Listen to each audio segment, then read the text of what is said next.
Oi, eu me chamo Michael. No vídeo de hoje falarei sobre ir. Mas ir pra onde, né, exatamente? Eu não tô entendendo pra onde tu quer que eu vá, né? Mas antes de dizer pra onde você deve ir, eu queria dizer pra você não permanecer. Tá, mas calma aí, agora sim eu não entendi nada mesmo, né? Mas é ir, mas não permanecer lá. Mas, não, calma aí. Não, eu não tô entendendo. Ir, mas não permanecer lá. A seguinte questão é: não permaneça onde você está e ir para onde você quer estar. Sabe, quando realmente você vence a si mesmo, você já se perguntou uma vez na vida por que ou como a gente pode vencer e por que é importante vencer a si mesmo?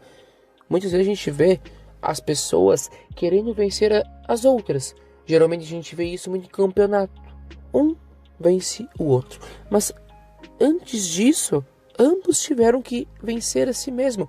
Ambos tiveram que treinar, ambos tiveram que deixar de fazer tais coisas que tanto gostavam ou queriam para um bem maior. Entende o que eu quero dizer? É deixar de fazer o que no momento daria assim um certo prejuízo, mas que no futuro daria um belo benefício. E vencer a si mesmo, sabe quando é que você vence a si mesmo? Sabe quando é isso?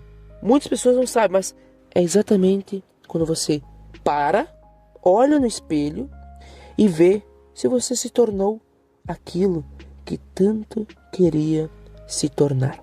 É isso aí. É quando você vai no espelho e olha exatamente: eu me tornei aquilo que eu tanto queria.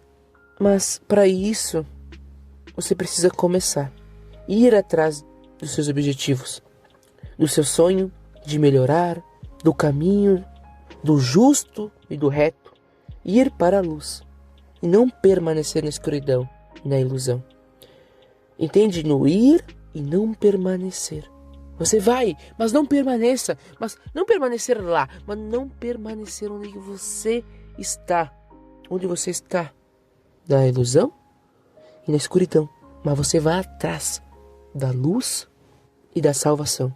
Você vai atrás dessas duas coisas fundamentais, da luz e da salvação, para sair então da tremenda escuridão.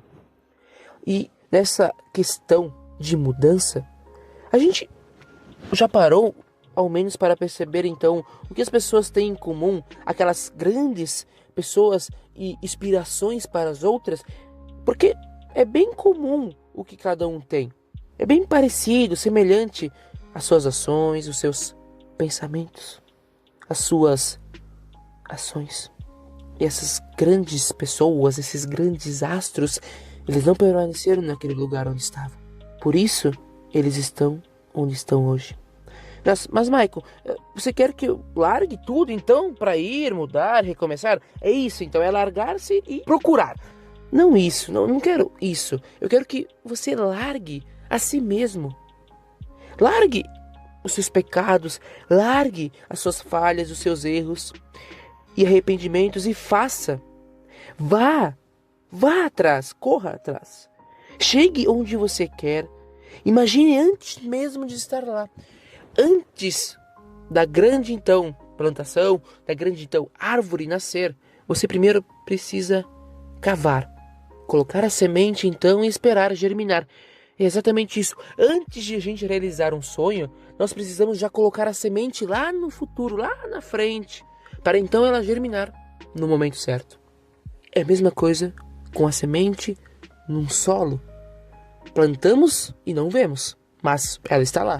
Nós regamos, nós estamos lá todo dia cuidando e quando vimos, germinou. E quando vimos, cresceu. E quando vimos, deu muitos frutos. Assim é nas nossas vidas. Antes a gente deve plantar a semente. Ela pode demorar um mês, um ano, 5 anos, mas uma hora ela irá aparecer. Do invisível, então, se torna visível. E se tornando visível, ela cresce, se tornando grande. E nesse patamar da grandiosidade, nasce os frutos. E com os frutos, a saciedade. Com as nossas ações, trazemos então a saciedade, o nosso preenchimento que tanto queríamos. Porque batalhamos tanto, perseguimos, corremos, fomos atrás, seguimos o conselho do Mike, a gente foi atrás, correu atrás, nós fomos e não permanecemos. Mas então a gente quer receber, então, e você receberá. Cada um tem o seu tempo, lugar e hora para isso. Nada é por acaso. Deus tem um propósito para cada um. Apesar dos seus erros, Deus é tão misericordioso que dará o melhor caminho a você. Você teria um caminho muito melhor, mas apesar dos teus erros, falhas, Deus dá um caminho melhor ainda. Apesar disso tudo que você cometeu de erros. O quão misericordioso Ele é. Porque vimos então um exemplo e vários outros, como o Cristiano Ronaldo aos 14 anos estava varrendo rua e hoje sabemos quem ele é. Outros exemplos são extraordinários. E por que você não pode ser um? Por que não? Você é especial, é diferente por acaso para não ser um igual a eles? Você não passa as mesmas dificuldades? Ou não está no mesmo lugar onde eles estavam? Ou na mesma situação? Então por que não virar aquela pessoa que o Cristiano Ronaldo se tornou? Ou que o Kobe Bryant se tornou? Ou o Conor McGregor se tornou? Ou os outros astros de diversos esportes se tornaram? A partir disso, por que você não pode? Você pode. Apenas você tem que ir e não permanecer.